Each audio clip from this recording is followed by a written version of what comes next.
Всем привет! Сегодня дорога ведет в Бахчисарай, дворец хана. Постараемся разузнать все тайны, пофоткать, поснимать и рассказать немного истории. Дорога в Бахчисарай лежит по трассе скоростной. Приблизительно 32 километра. Дорогу сделали.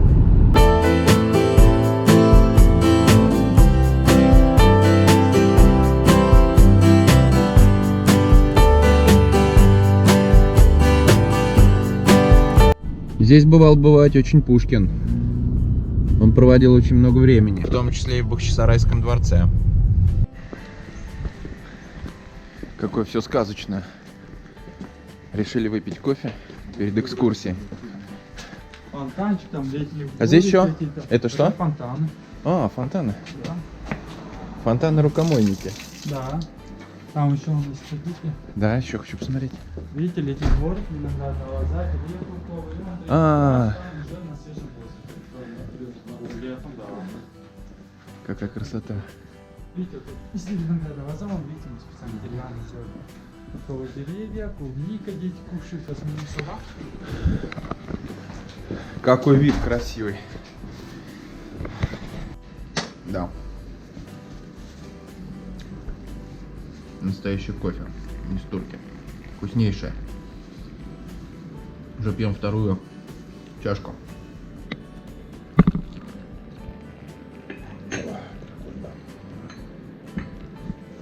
А потом будем гадать на кофейной гуще.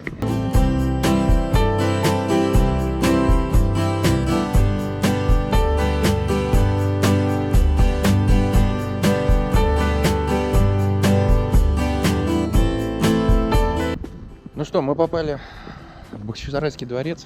Это самое распространенное место среди туристов. Если вы побывали в Крыму и не побывали в Бахчисарайском дворце, ну фактически вы просто так ездили в Крым. Сюда перебралась семья хана.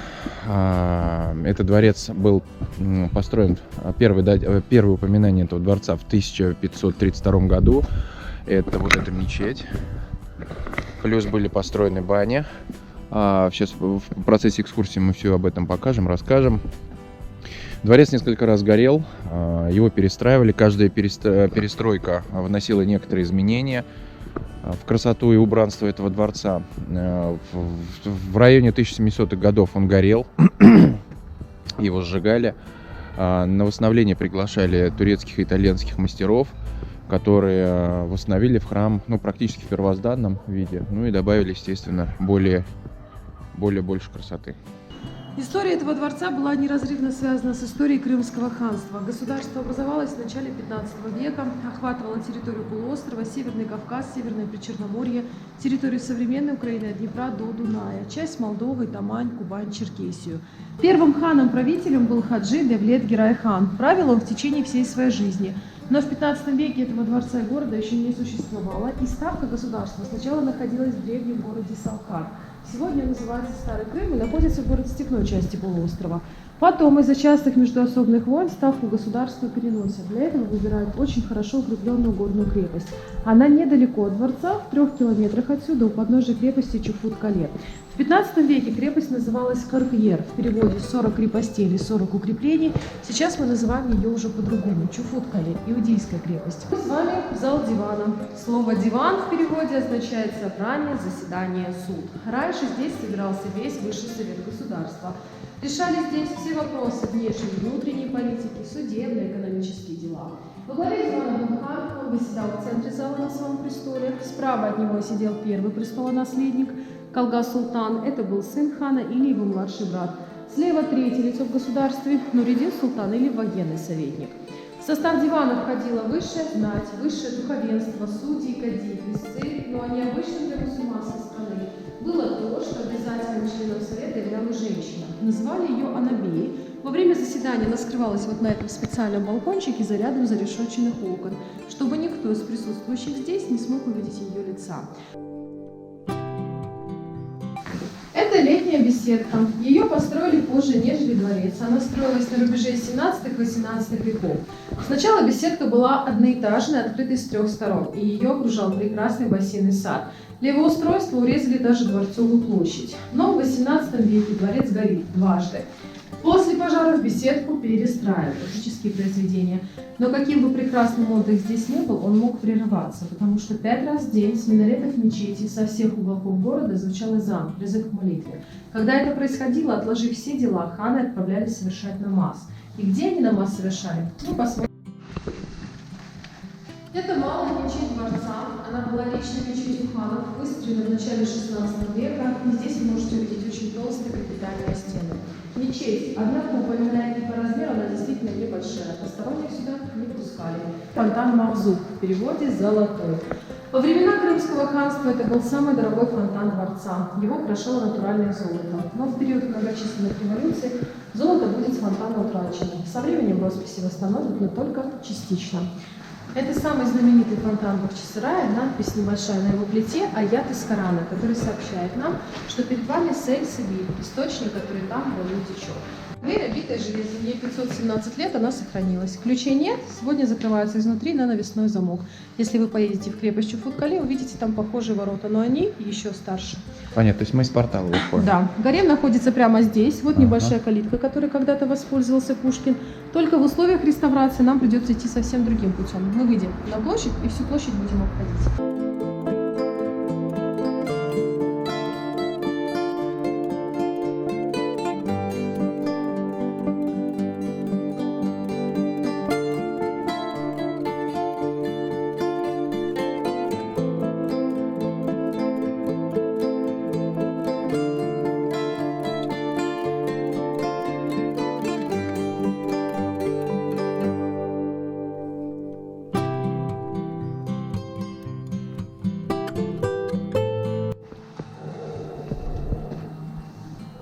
Гарем, правильнее харам, в переводе означает запретное, заповедное. Входить сюда посторонним запрещалось. Это была самая охраняемая, самая безопасная часть дворца. Здесь жила семья. Гарем окружали высокие стены. Проживали здесь не только супруги ханов, но и их матери, сестры и дочери до замужества, сыновья до 7-8 лет. Потом мальчиков переводили на мужскую половину, где они получали образование и учились управлять государством.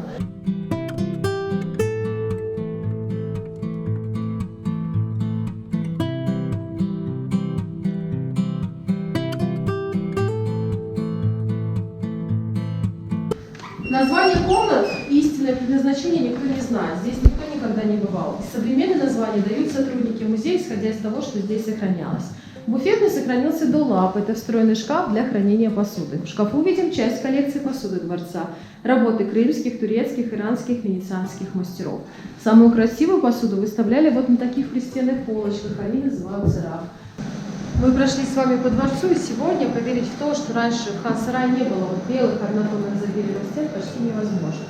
Но на самом деле весь дворец раньше выглядел подобным образом. Он был расписан от пола до потолка на манер восточных ковров. Эти росписи создавали иллюзию пребывания в раю. Но, к сожалению, большая часть их со временем была утрачена. Сохраняется наборный деревянный расписной потолок, верхний ряд витражных окон. Мы видим оригинальные росписи стен, камина. Слева от нас целого ряда встроенных шкафов до лапов. Перед ними стоит большая курильница в виде груши. Раньше она действительно была беседкой, то есть она не была остеклена. Сюда через решетки проникал воздух и свет, и предназначалась она, конечно же, для отдыха. Вид на эти скалы. Называются они сфинксами долины реки Чуруксу. Это не рукотворное чудо. Под влиянием воды и воздуха известняк приобрел такие вот причудливые очертания. Сегодня вы увидите скалы в виде людей и животных, которые охраняются заповедником. И на этом, к сожалению, экскурсия наша подходит к концу. Я вам желаю счастья, здоровья, удачи, прекрасно вам отдохнуть. Конечно же, вас приглашаю к нам еще приезжать. Ну вот, собственно говоря, и заканчивается наша экскурсия. Остались еще пару интересных моментов, пару зданий, которые я сейчас покажу. Вот мы с центральной площади. Нам повезло, что сейчас, кстати, свадьба. Свадьба же всегда к счастью. Вот. Остались нерассказанные здания. С левой стороны это аптечный корпус. Потом корпус для конюхов. Вот одноэтажное здание, здесь жили конюхи. Вот эти трое ворот. Это, собственно говоря, есть сама конюшня. Это библиотечный корпус, вот рядом дерево растет. Сторожевая башня. И маленький домик для охраны. Ну, это сейчас называется охрана. Раньше это были, наверное, гвардейские какие-то полки. На территории бывшего ханского дворца в период Крымской войны располагался госпиталь. Пирогов. Видите как? Здесь была Пироговка. Нам рассказали, что с 41 по 44 год здесь стоял немецкий корпус и был полевой госпиталь. Но в 44-м Крым освободили, соответственно, немцев вышибли. Но это не осталось незамеченным, исчезла беседка. Это была старинная беседка деревянная. Но, к сожалению, она на фотографии 26-го года есть, а уже в 44-м ее нету. Сейчас идем на захоронение жены хана. На территории располагается вечный огонь. Даже стоит маленький танк. Ну вот усыпальница жены первого хана. Сзади меня, к сожалению, идут ремонтно-восстановительные работы. Они окончатся только в декабре месяце. Поэтому попасть на территорию мы не можем. Как на ладони виден Бахчисарайский район. Ехали в Свято-Успенский мужской монастырь. Тут вот осталось подняться буквально метров 200, да? Смотрите, какие горы и закат. Сейчас попробуем заснять все с высоты птичьего полета. А вы когда-нибудь были в пещерном монастыре? Да, вон видите, как был замурованный проход, вернее его замуровали. Ступеньки остались, а все замуровано. То есть вот наверху уже начинается сам храм, территория храма. Вон забор стоит, чтобы не было набегов. И вон они, башенки, виднеются. Но, видать, по каким-то причинам он уже замурован. Туда просто так не пройти. На той стороне церковь стоит с колокольней.